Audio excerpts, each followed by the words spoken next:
Um amigo achei, mais que um irmão. Sinto seu amor em meu coração. Livro de Gênesis, capítulo 50.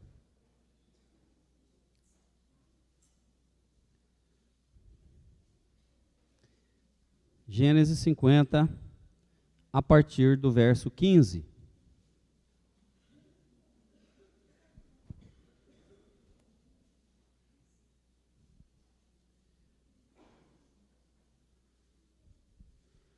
Gênesis 50, verso 15.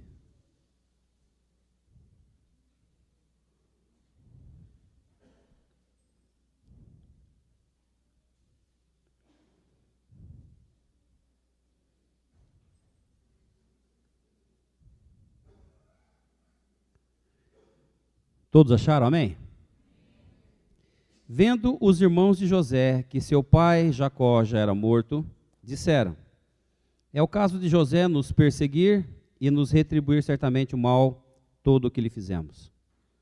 Portanto, mandaram dizer a José: teu pai ordenou antes de sua morte, dizendo: assim direis a José: perdoa, pois, a transgressão de teus irmãos e o seu pecado, porque te fizeram mal. Agora, pois, te rogamos que perdoes a transgressão dos servos do Deus de teu pai. José chorou enquanto lhe falava. Depois vieram também seus irmãos, prostraram-se diante dele e disseram: eis-nos aqui por teus servos. Respondeu-lhe José: não temais.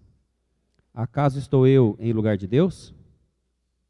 Vós, na verdade, intentaste o mal contra mim, porém Deus o tornou em bem, para fazer como vedes agora, que se conserve muita gente em vida. Vamos ler juntos o versículo 20? 1, 2, 3. Vós, na verdade, intentastes o mal contra mim, porém Deus o tornou em bem, para fazer como vedes agora, que se conserve muita gente em vida. Vamos repetir? Que se conserve muita gente em vida. O 21 ainda diz: não temais, pois eu vos sustentarei, e a vós outros e vossos filhos. Assim os consolou e lhes falou ao coração. Vamos orar ao Senhor? O Espírito do Senhor está nesse lugar. E o Espírito do Senhor quer agir em nós e através de nós. Pai, o Senhor tem falado conosco nesse lugar. E nós te damos graças pela presença do Teu Espírito Santo. Pai, nós temos repreendido todo demônio que age na vida dos nossos irmãos da vida da igreja nesse lugar. E o Senhor tem nos dado autoridade para continuar fazendo isso. E rogamos ao Senhor que abra a nossa mente, o nosso coração, ao entendimento da Tua palavra. Senhor, que nós sejamos obedientes àquilo que o Senhor espera de nós. Aquilo que o Senhor nos confiou a fazer. Derrama o Teu Espírito nesse lugar. Faz um reboliço santo aqui, Senhor. Senhor, e venha fazer o que o Senhor faz de melhor. Transformar todo o mal que é feito contra nós em bem, para que muitas pessoas venham viver. Senhor, em nome de Jesus, dá-nos mente e coração atento. Dá-nos mente e coração atento, olhos bem atentos, ouvidos bem atentos à Tua palavra. Em nome de Jesus. Quem sabe você já viveu a experiência de José? Mais de uma vez. Alguém chegado a você, alguém da sua família, amigo próximo, já mentiu para você, ou já fez, ou faz algo e fazendo esse algo te leva a sofrer? Alguém aqui já viu essa experiência? Ou está vivendo? Quem viveu, diga: eu já vivi. Amém? Ou misericórdia? É difícil isso? Agora, se você pegar o começo da vida desse homem de Deus, José é uma figura de Jesus. Há algumas figuras de Jesus, tanto que a raiz do nome de José é a mesma raiz do nome de Jesus, Yeshua. É o radical do mesmo nome hebraico. É uma figura de Jesus, ou seja, José é aquele que fez aquilo que Jesus faria. E se eu e você entendermos bem o que é a boa nova do Evangelho, o desafio do Evangelho para o povo de Deus é que eu e você venhamos fazer aquilo que Jesus faria, amém? Então uma das coisas que eu e você temos que aprender na nossa vida é lidar com as coisas ruins que pessoas próximas de nós fazem à nossa vida, amém? É fácil passar por isso? É fácil passar por isso, igreja? Na realidade é bem complicado, é bem doloroso, isso mexe com o nosso coração, isso revolta nossos sentimentos, em alguns casos chega a gerar em nós uma ira sobre a vida da pessoa. Mas a palavra de Deus que nós temos que tomar cuidado com isso, porque a ira do homem é incapaz de produzir a justiça de Deus. Nós não conseguimos, na nossa ira, na nossa raiva excessiva, fazer aquilo que é correto. Nós normalmente perdemos o equilíbrio, perdemos a noção, nós somos desorientados quando nos deixamos dominar por esse sentimento tão terrível que brota em nossa alma, quando alguém chegado a nós faz algo que nos magoa, ou que nos fere profundamente. E a história de José, na Bíblia, está aí para que eu e você possamos aprender a lidar com esse tipo de situação. Na vida humana, nós podemos fazer duas coisas com aquilo que nós recebemos. Nós podemos agir ou nós podemos reagir. Qual a diferença de um termo para o outro? É que o cristão reagente, aquele que se diz cristão que é reagente, é aquele cristão que fala, age, pensa à medida que recebe. É mais ou menos assim, bateu. Esse é o cristão reagente. O meio é confuso, o meio é violento, e ele faz o quê? Ele se diz cristão, mas ele reage ao meio. Bateu, levou. Eu, quando era pequeno, havia um adágio que a gente usava quando criança, no meio dos colegas, disse: rostinho que mamãe beijou, vagabundo nenhum bate, marmanjo nenhum põe a mão. Aí nós vamos conhecer Jesus, e Jesus fala justamente o oposto disso. Ele falou: se alguém te bater numa face, seja ele gente boa ou não, tem que fazer o quê? E lá se foi o nosso adágio. Deveria ir por terra. Porque uma das coisas, irmãos, que o cristão tem que aprender a fazer, é como ele vai agir, que é diferente de reagir. Porque na ação de Deus, na vida daquele que recebe a violência, se nós agimos, e muitas vezes nós vamos ter que agir no silêncio, na falta da palavra, no não falar, mas esperar o momento oportuno para falar. Se esse momento nos for concedido. Porque se não for concedido, ainda que não seja concedido, nós temos alguém que exerce a justiça sobre a nossa vida. Amém? Tem alguém que vela por mim, tem alguém que vela por você. Você crê nisso? O nosso Deus é o Deus que exerce justiça sobre a vida da igreja. Amém? Aprendendo com a vida de José, José não era muita florzinha que se cheirasse, não. Apesar de ser uma figura de Jesus, porque o José era um pouquinho linguinha solta. Ele não tinha muito controle sobre aquilo que os seus irmãos faziam. E se os seus irmãos faziam algo errado, a Bíblia diz que José logo imediatamente contava para o seu pai. Ou seja, José no começo da sua vida, ele era um leva aí, fofoqueiro, maledicente. Aconteceu algo ruim, já ia ele contar para o papai. E numa família grande de muitos irmãos, onde só havia homens, vocês logo podem imaginar como é que aqueles homens irmãos começaram a olhar para José. E para complicar um pouquinho mais o relacionamento na família, a Bíblia diz que Jacó, que era um pai que amava demais esse filho, porque era o filho da sua esposa amada, Raquel. O primeiro filho de Raquel. Ele tinha outros, mas esse era o filho do seu coração. E o pai dava um atendimento diferenciado para esse filho, tanto que mandou fazer para ele uma túnica talar, uma túnica comprida, muito bonita. E aquele relacionamento dentro da família que já não era bom, por causa do privilégio que aquele filho tinha, foi ficando cada vez pior. E a Bíblia relata que um dia os seus filhos, os seus irmãos foram pastorear o rebanho, eram criadores de ovelha, e Jacó, seu pai, falou: filho, vai lá pegar a notícia dos seus irmãos, e ele lá foi. E quando eles viram ele de longe, falou: hoje é o dia de nós darmos um jeito nesse cara aí. Quando nós semeamos o mal, a Bíblia diz que aquilo que nós semeamos, nós vamos. E a semente do plantio de José logo se manifestou no coração dos seus irmãos. E qual foi o desejo deles? Eles decidiram tirar a vida de José. Mas se não fosse o irmão mais velho se manifestar, disse: não vamos fazer isso com ele não. Vamos dar um susto nele, vamos colocar ele num poço. Vamos jogar ele dentro de um poço. E aí o tempo passou e falou: não, vamos fazer algo melhor do que isso. Já que nós queremos nos livrar dele, vamos fazer uma graninha com ele. Vamos vendê-lo como escravo. Os ismaelitas, os árabes estão passando por aí, bons mercadores, eles pagam bem, vamos vendê-lo como escravo. E assim fizeram. E a história de José vai ter continuidade na terra, que é a terra do Egito. E lá na terra das peregrinações de Israel, de Jacó, Deus vai começar a mudar através da vida de José, também a vida do seu povo. Nós podemos ser pessoas não muito florzinha, boa de cheirar, mas quando o Senhor nos escolhe para fazer algo para glorificar o seu nome, ninguém nem coisa nenhuma é capaz de impedir aquilo que o Senhor tem determinado para as nossas vidas. Amém?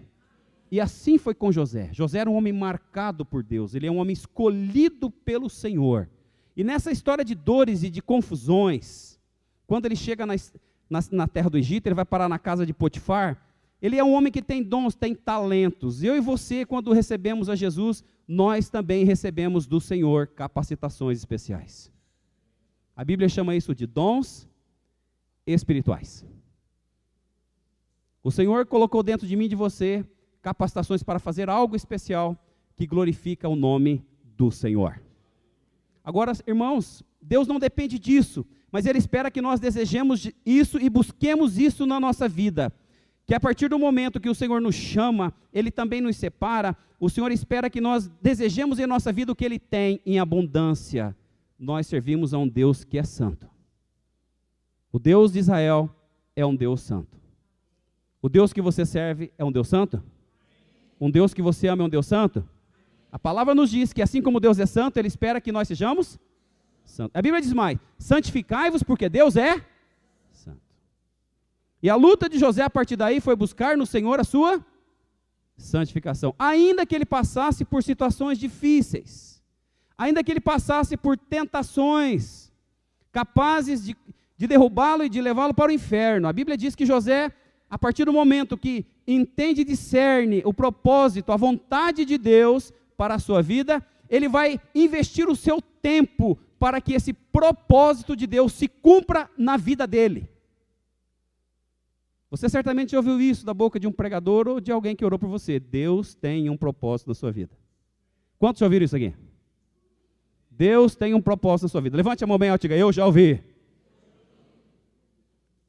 Qual era o propósito de Deus para a vida de José? Porque o Senhor permitiu que José passasse por tudo isso dentro da sua própria casa, dentro do próprio ambiente familiar. Ali ele enfrentou a mentira, ali ele enfrentou a traição, ali ele enfrentou o escárnio, ali ele foi vendido como escravo, ali ele foi ultrajado, ali ele foi humilhado, ele passou por toda a vergonha possível e imaginável que um homem pode passar, do nível mais baixo. José teve que enfrentar isso. Agora, ainda que eu e você tenhamos que enfrentar isso, começando pela nossa própria casa, seja na nossa casa natural, ou seja na nossa casa espiritual, que é o povo do Senhor, Deus continua sendo o Senhor da nossa vida. E o propósito que o Senhor estabeleceu, Ele não se esqueceu dele. E o Senhor quer cumprir todo o propósito para cada um de nós. Deus quer cumprir o propósito que Ele estabeleceu para a sua vida. E quer ver o nome dEle glorificado em você e glorificado em mim, assim como o nome dEle foi glorificado em José. Quantos aqui nessa noite querem que Deus cumpra todo o propósito que estabeleceu para a sua vida? Quantos nessa noite querem: Senhor, eu quero que o Senhor cumpra isso. Eu quero que o Senhor cumpra isso na minha vida. Esses propósitos que esse pregador está falando, eu quero que o Senhor cumpra na minha vida como o Senhor cumpriu na vida de José. Irmãos, a situação da vida de José era totalmente contrária a ele. Na casa de Potifar, ele teve que enfrentar a sua senhoria. E aquela mulher era uma mulher luxurienta, sexomaníaca. E a Bíblia diz que José era um homem bonito. E um homem bonito para uma mulher que tem tendência a sexo é uma tentação muito forte. Potifar viu que tudo aquilo que José tocava, Deus abençoava. E ele era um escravo naquela casa. Tanto que Potifar, general do exército egípcio, colocou tudo, a Bíblia diz, Potifar não tinha conhecimento de nada do que ele possuía, ele não sabia, porque tudo era controlado por José. Ele não tinha conhecimento da sua conta bancária, quanto ele tinha em poupança, quanto ele tinha de aplicação, ele não procurava saber nada disso, porque ele sabia que havia um homem de Deus que cuidava daquilo que o Senhor confiava a ele, e tudo que aquele homem tocava prosperava, e o Senhor era glorificado na sua vida. Até que essa mulher se encantou por José na sua beleza e falou, esse rapaz vai ser meu. Tem 3 áreas na vida de um homem ou uma mulher que nós temos que aprender, que nós temos que controlá-la. Ou nós as controlamos e confiamos ao Senhor para que nos ajude a controlá-las, ou nós vamos cair nessas 3 áreas, e aí que o diabo vai nos pegar. 3 áreas, quais são elas? Dinheiro, sexo e poder. Repita comigo, dinheiro, sexo e poder. São 3 áreas onde o diabo vai agir, vai nos tentar e vai tentar nos pegar numa dessas 3 áreas. E José foi tentado nas 3 áreas. Essa dita cuja, abençoada da esposa de Potifar, um dia encantada com ele, não suportando mais a luxúria, diz que agarra ele e falou, agora é agora. Agora eu te peguei. E só está eu e você em casa, não tem ninguém aqui. Ninguém está vendo. Agora você é meu. O que José fez? A Bíblia diz que José se safou da mulher, deixou as suas roupas e saiu seminu da casa de Potifar. E aquela mulher arrumou uma situação para incriminar José, situação essa da qual José era inocente. Eu fico imaginando a dor do coração de José, quando ele, buscando servir com integridade, buscando servir com verdade, com amor à família de Potifar, a esposa de Potifar leva-o a experimentar isso. Se fosse você no lugar de José, o que o teu coração sentiria? Se fosse você no lugar de José, o que logo brotaria em seu coração? Hã? Você ficaria com raiva dela? Pois eu tenho motivos para dizer que você ficaria com mais raiva ainda. Porque depois disso, por causa disso, Potifar, que era comandante do exército egípcio, fez com que José fosse parar na cadeia. Irmãos, a Bíblia conta que José, quando foi vendido como escravo, tinha 17 anos, quando ele saiu para ver o trabalho dos seus irmãos cuidando do gado, seu pai havia mandado ele fazer isso. E José vai sair da cadeia por causa desse episódio, quando ele tem agora 30 anos de idade. 17 anos ele é vendido como escravo, e só vai sair da cadeia depois de ter interpretado os sonhos do padeiro e o copeiro do rei, a qual onde o Espírito Santo, na capacitação que deu a esse homem, diz que o copeiro vai ser honrado e o padeiro vai ser enforcado. E vou dizer para você uma coisa, se um homem ou uma mulher de Deus falar algo de Deus para a tua vida, presta bem atenção no que ele está falando, porque aquilo que ele está falando vai se cumprir na sua vida, leva o tempo que levar. Amém, igreja? Se for uma boa palavra, a gente diz amém, né? Mas se você estivesse no lugar do padeiro, quando José falou para ele, olha, a revelação do teu sonho é essa. Isso que você está vendo aí, esses animais que você está vendo comer sobre a tua cabeça, na realidade vão comer você. Porque o rei vai te enforcar e vai te decapitar. E a sua cabeça vai ser pendurada numa estaca. Acontece uma questão lá dentro do Palácio Real e alguém é culpado. Os dois são presos. O copeiro é inocentado e ele volta a servir o copo na mão do rei, mas o padeiro, esse paga com a própria vida. Tudo que está acontecendo na vida de José tem um propósito do Senhor. Há um plano do Senhor para a vida dele. E José não perde de vista o que o Senhor vai fazer. Calcula-se que dos 13 anos do tempo da prisão dele, quando ele foi vendido como escravo à saída da prisão, ele fica aproximadamente 10 anos encarcerado.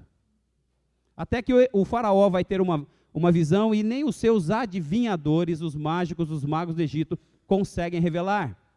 E aí, O copeiro do rei, que coloca o copo na mão do rei para servir a bebida, porque ele tem que provar antes, porque se estiver envenenado ele vai morrer. É um trabalho de confiança. Você já ouviu falar em cargo de confiança? No serviço público? Era esse o trabalho do copeiro. Ele provava toda a bebida e alimentação, porque se tivesse envenenado ele morreria primeiro. Que confiança o rei deveria ter nesse homem? Até que a história do sonho, o copeiro diz, mas tem um homem lá na prisão, o nome dele é José, que ele interpretou o meu sonho e o sonho do padeiro. E por isso eu estou aqui servindo ao Senhor. Manda trazer esse homem aqui. O resto da história você certamente se lembra.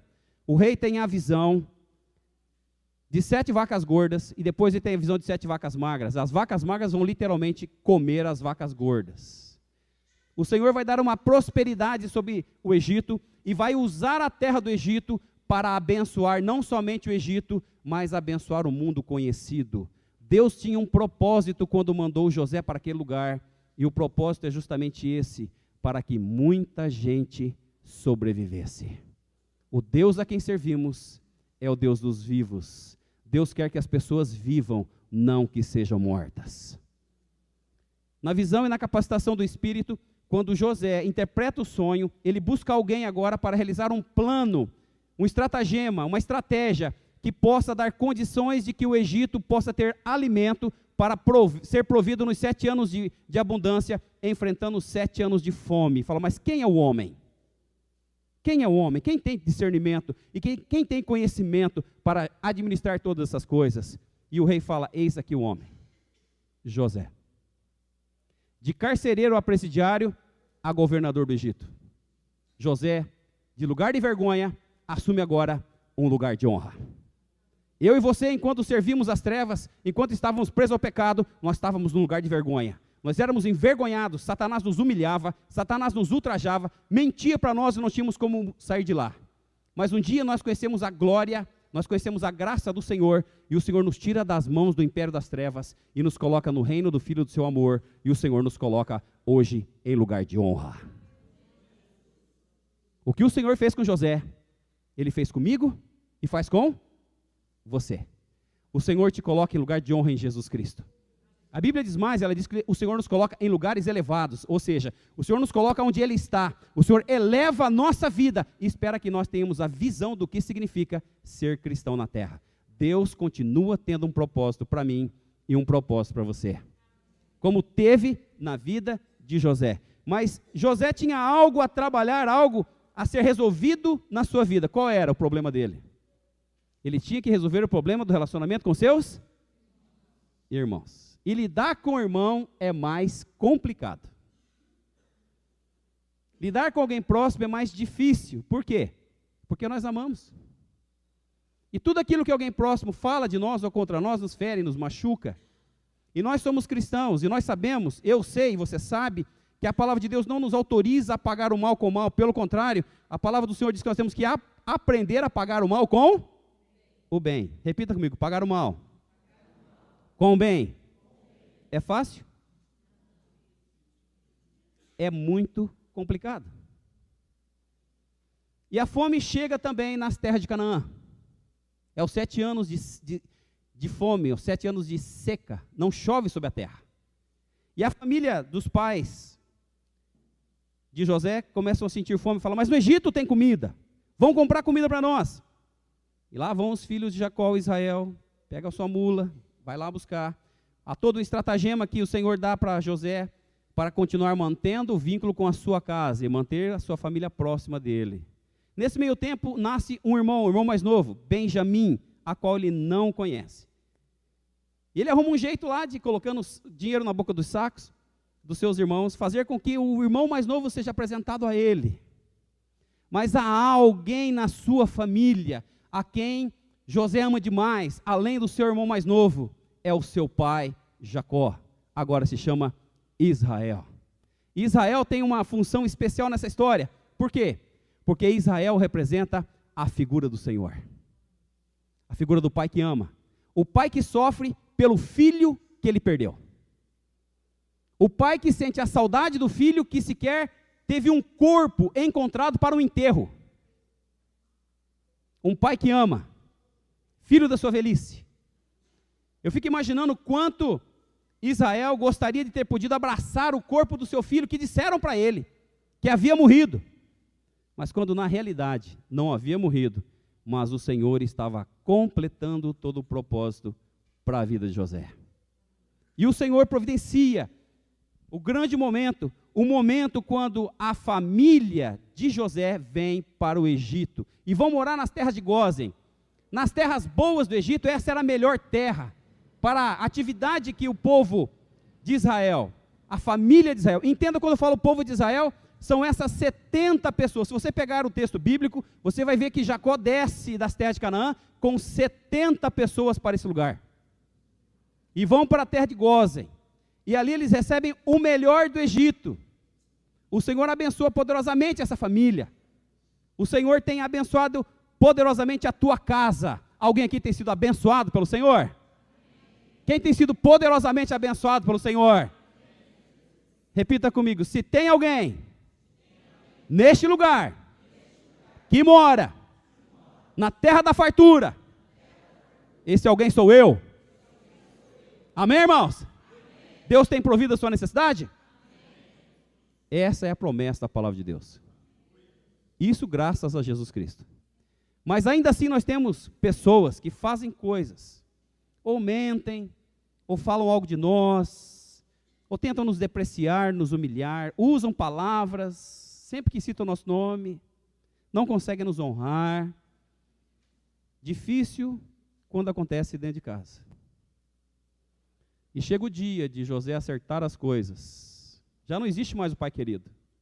Jacó morreu. Israel morreu. E os seus irmãos, com medo da reação do irmão José, que tanto mal eles fizeram à vida dele, eles montam um estratagema aqui, arrumam aqui uma situação e mandam um servo dizendo, foi o texto que lemos, assim direis a José, alguém vai falar a ele, perdoa, pois, a transgressão de teus irmãos e o seu pecado, porque te fizeram mal. Agora, pois, te rogamos que perdoes a transgressão dos servos do Deus de teu pai. E a Bíblia diz, José chorou enquanto lhe falava. José chorou porque sabia que o pai dele nunca houvera falado isso. Na realidade, mais uma vez, os seus irmãos estavam mentindo para ele. E a Bíblia diz que José chorou.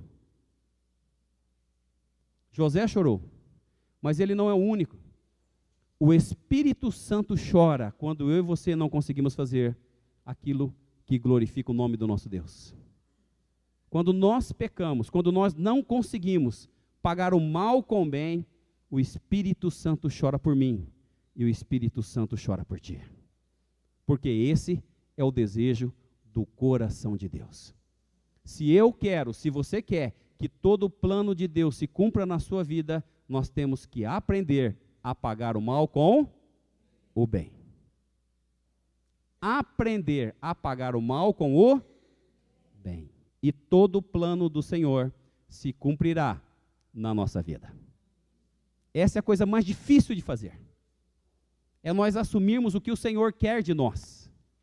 Irmãos, nenhum ser humano que se diga cristão ou não consegue pagar o mal com o bem, a não ser que o próprio Espírito do Senhor viva em seu coração e controle a sua mente.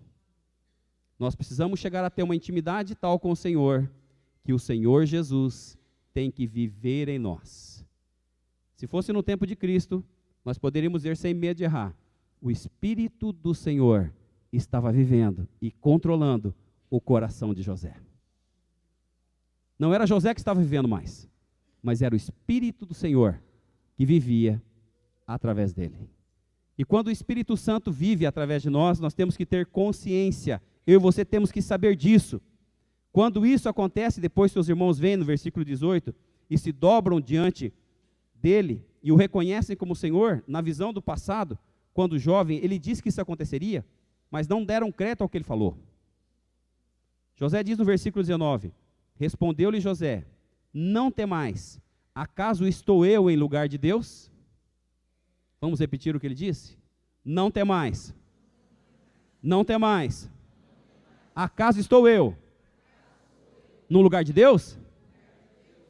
Algum de nós aqui está ocupando o lugar do Senhor? Nenhum de nós ocupa o lugar do Senhor. José não podia ocupar o lugar do Senhor, mas José sabia que no Senhor ele tinha um lugar especial. No Senhor eu e você temos um lugar especial. No Senhor nós temos um lugar no corpo de Cristo, a igreja do Senhor. Irmãos, a coisa mais difícil de fazermos como cristão é perdoar alguém. Essa é a tarefa mais complicada que o Senhor concedeu à sua igreja para que realizasse. É a tarefa de perdoar aqueles que nos ferem. É a tarefa de perdoar aqueles que nos machucam. Aqueles que ferem a nossa alma. Aqueles que ferem o nosso coração. Essa é a tarefa mais difícil. E eu e você não conseguiremos fazer, a não ser que o Espírito do Senhor habite em nosso coração e controle a nossa mente. A tarefa mais nobre que um cristão vai conseguir fazer na sua vida é perdoar alguém. E esse é o momento onde nós nos tornamos mais semelhantes à figura de Jesus Cristo. Eu comecei essa mensagem dizendo que José é uma das figuras de Jesus. Eu e você fomos chamados para sermos imagem de Jesus Cristo. No propósito do Senhor para a nossa vida, para cumpri-lo totalmente, Deus quer fazer de nós uma imagem, um espelho do Senhor Jesus. E isso tem que ser tão forte e presente em nós, que as pessoas têm que olhar para nós e falar, nem parece a mesma pessoa que eu conheci. Não é o mesmo homem, não é a mesma mulher, não é o mesmo jovem, não é o mesmo idoso, não pode ser a mesma criança, ele está muito diferente, ele até se assemelha a Jesus. Ô glória! Se as pessoas puderem olhar para mim e para você, e puderem nos confundir com Jesus Cristo. Esse é o desejo do coração de Deus. As lutas que nós passamos, é para que as pessoas olhem para nós, e nos confundam com Jesus. Mas só vão poder nos confundir, se nós fizermos por elas o que Cristo fez por nós. Quando José é desafiado a demonstrar o seu conhecimento do Deus vivo. Versículo 20. Você está acompanhando aí na escritura, amém? Versículo 20. Não ignorando o que ele havia vivido e passado com a sua própria família. Nós não podemos ignorar a dor que sentimos. Nós sentimos isso muitas vezes. Mas a resposta dele foi essa. Vós, na verdade, intentaste o mal contra mim. Porém, Deus, e apenas Deus pode fazer isso, meu irmão. Apenas o Senhor pode. E o Senhor quer fazer. Porém, Deus tornou em bem o mal que vocês me fizeram. O mundo vai continuar nos maltratando, vai continuar nos ultrajando, nos humilhando e nos chamando de bitolados ou coisas piores do que isso. Mas nós jamais podemos esquecer que nós já não somos mais desse lugar. Eu e você somos de um lugar diferente. O Senhor tem nos preparado um lugar diferente. Não adianta lutar para estarmos aqui e pelas coisas que são daqui, porque tudo isso vai passar. Esse mundo vai passar. Mas aqueles que fazem a vontade do Senhor, esses permanecerão para... E o Senhor nessa semana me levou a refletir o que significa isso. Eu estou sendo preparado para passar a eternidade com meu Pai. O meu Pai está me treinando para que eu possa entender e desejar aquilo que José foi treinado para entender e desejar. Eu não estou no lugar de Deus. Eu não posso fazer aquilo que o Senhor espera que eu faça, mas eu só posso fazer se o Senhor estiver em mim. Nós não somos desse lugar. Esse lugar vai passar.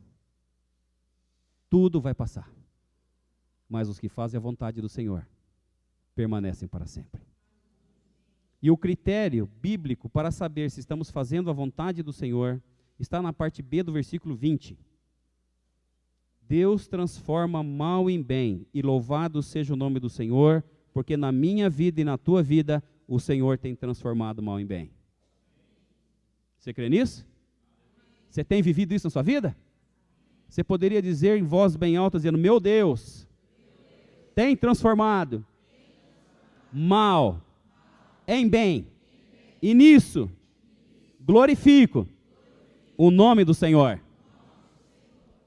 Quando nós discernimos isso, outras pessoas vão ser abençoadas. Irmãos, é maravilhoso demais aos nossos olhos pensar que Deus usou a vida de um único homem. Um único homem, foi esse. É grande demais.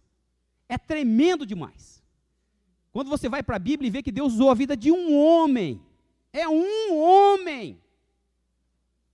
Irmãos, eu não estou falando de Jesus, eu não estou falando da Trindade Divina, mas estou falando de um homem, de carne e osso como eu e você. Para pensar, reflete, se Deus usou a vida desse homem chamado José, que tirou a sua parentela de 70 pessoas, pôs na terra do Egito, e quando eles saíram daquele lugar, eram mais de 2,5 milhões de pessoas. Quando ele falou, muita gente vai viver por causa do mal que vocês me fizeram, ele não estava olhando para aquelas 70 pessoas, mas Deus estava mostrando o que o Senhor faria pela obediência dele. Para pensar, deseje isso no seu coração. Peça isso ao Senhor. Se você não tem capacidade, reconheça, fala: Pai, isso é grande demais, a minha mente não consegue entender. Mas se é do Senhor, eu sei, o Senhor pode fazer. 70 pessoas desceram para o Egito.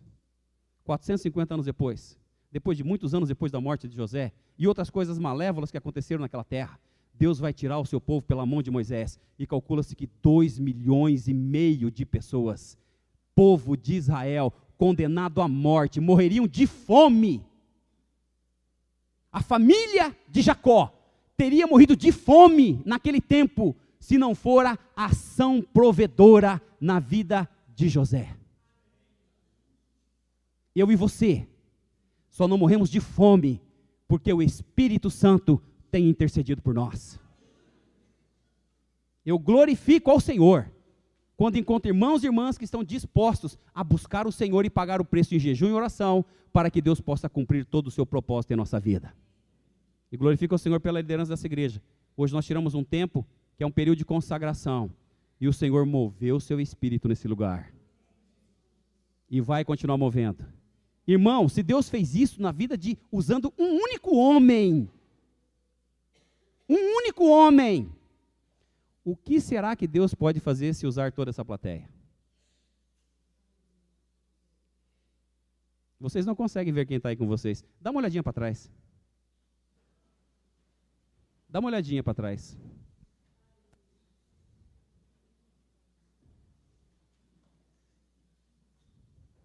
Dois 2,5 milhões de pessoas foram salvas por causa da obediência e ousadia de um único homem. O nome dele era José. O que o Senhor pode fazer através da vida de você que me ouve nessa noite? Quantas pessoas Deus pode fazer viver? Quantas pessoas Deus pode salvar? Se eu quero que todo o propósito de Deus se cumpra, eu tenho que desejar isso no meu coração, porque foi isso que o Senhor plantou no coração de José. No futuro, muita gente vai ser salva, ainda que eu sofra, ainda que eu chore, ainda que eu receba mal nessa terra, ainda que pratique o mal contra mim, o meu Deus, o meu Senhor, tem poder para transformar todo esse mal em bem, e muita gente vai ser salva. Aleluia! A glória do Senhor se manifesta quando muita gente está sendo salva. Muita gente está sendo alcançada. E nós não olhamos só para nós não pensamos só no nosso reduto, nós não pensamos só na nossa vida, nós não pensamos só na nossa casa. José não olhou só para isso, José olhou para o futuro. Mas para chegar no futuro, nós temos que construir o nosso presente. E para termos um futuro glorioso, nós temos que fazer o que esse homem fez. Eu não estou no lugar de Deus, eu não sou Deus. Ninguém aqui está no lugar de Deus, não se iluda. Você foi chamado, eu fui chamado, a igreja foi chamada para glorificar o nome do Senhor da igreja, amém? E a única coisa que nós fazemos para glorificar o nome do Senhor é produzir frutos. Jesus disse isso. Quando nós produzimos muito fruto, João 15:8, O nome do meu Pai é glorificado. Eu quero que o nome do meu Pai seja glorificado. Alguém mais aqui quer? Alguém mais quer glorificar o nome do seu Deus? Muita gente tem que ser salva através de você. Se tiver que sofrer, sofra. Se tiver que pagar chorando, chora. Se está passando por luta, faça como Lázaro, né? Não reclame. Eu vou passando pela prova, dando glória a Deus. Vocês conhecem a letra? Quem conhece? Quem conhece? Ministério de Louvor, me ajuda? Como é que é a música do Lázaro? Não conhece, Paulão? Não aprendeu ainda? Desafio para o Ministério de Louvor. Quem conhece? Hã? Núcia, você está aí, filha? Cadê você? Como é que é a música, Núcia? Nos ajuda aí. Hã? Vem cá, Núcia, vem cá, me ajuda aqui, o pastor não conhece. Vem cá, filha. A Núcia vai nos ajudar, nós vamos cantar junto.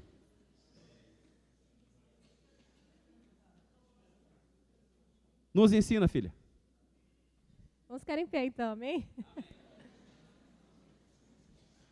Eu vou passando pela prova dando glória a Deus, glória a Deus, glória a Deus. Eu vou passando pela prova dando glória a Deus, glória a Deus, glória a Deus. Se tu és crente, então por que tu passa fome? Porque nem só de pão viverá o homem. Se tu és crente, então por que toda essa luta? Porque... Aí, eu não lembrei. Não lembrei. Alguém lembra? Porque o deserto é a escola do Senhor. Eu vou passando pela prova dando glória a Deus, glória a Deus, glória a Deus. Eu vou passando pela prova dando glória a Deus, glória a Deus, glória a Deus.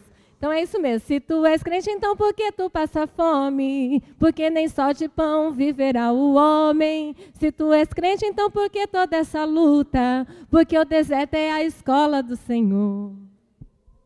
Aleluia! O deserto foi a escola de José. E ele aprendeu a lição. E aprendeu a não só olhar para o presente, mas contemplar o futuro que o Senhor estava preparando para ele. Deus quer salvar muita gente. Mas isso exige de nós a prática do perdão. Perdão não exige algumas coisas. Perdão exige tudo. Não é fácil perdoar. Se fosse, Jesus não precisaria sair da glória e vir aqui nos ensinar o que é o amor e a prática do perdão. Hoje nós vamos participar da mesa do Senhor e nós vamos relembrar o que Cristo fez por nós. Mas o que o Senhor fez por nós, nós também temos que fazer pelo nosso irmão. Fazer por nós mesmos e fazer pelo irmão a quem nós dizemos que amamos. Amém, igreja? Feche os seus olhos em atitude de oração. Nós vamos estar consagrando os elementos nessa noite. Nós vamos passar pela prova, mas nós vamos dar glória a Deus. Bendito seja o nome do Senhor.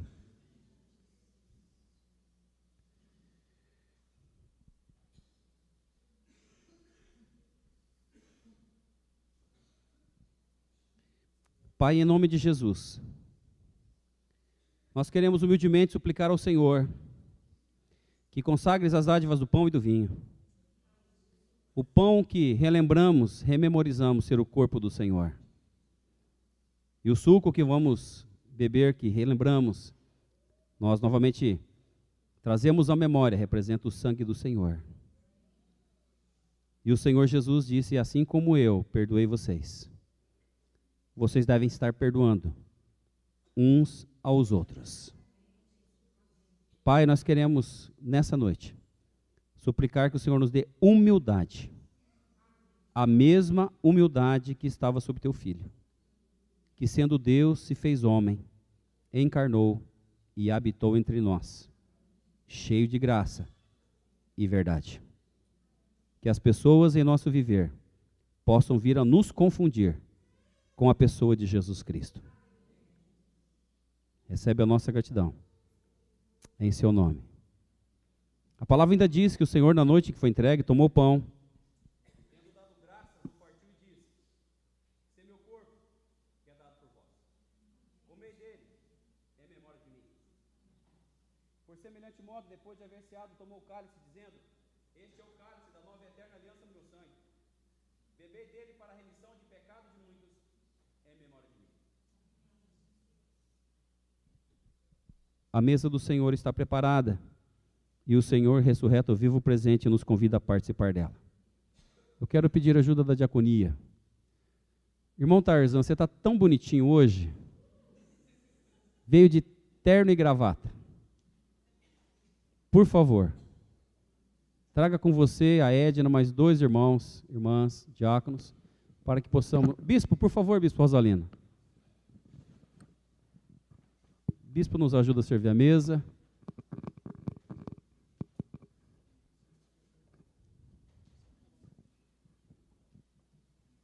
Dona Nilza, vão nos ajudar. 2 bons exemplos para nós, exemplos de fidelidade, de amor, de dedicação à obra. Eu quero agradecer a Deus pela vida dos irmãos.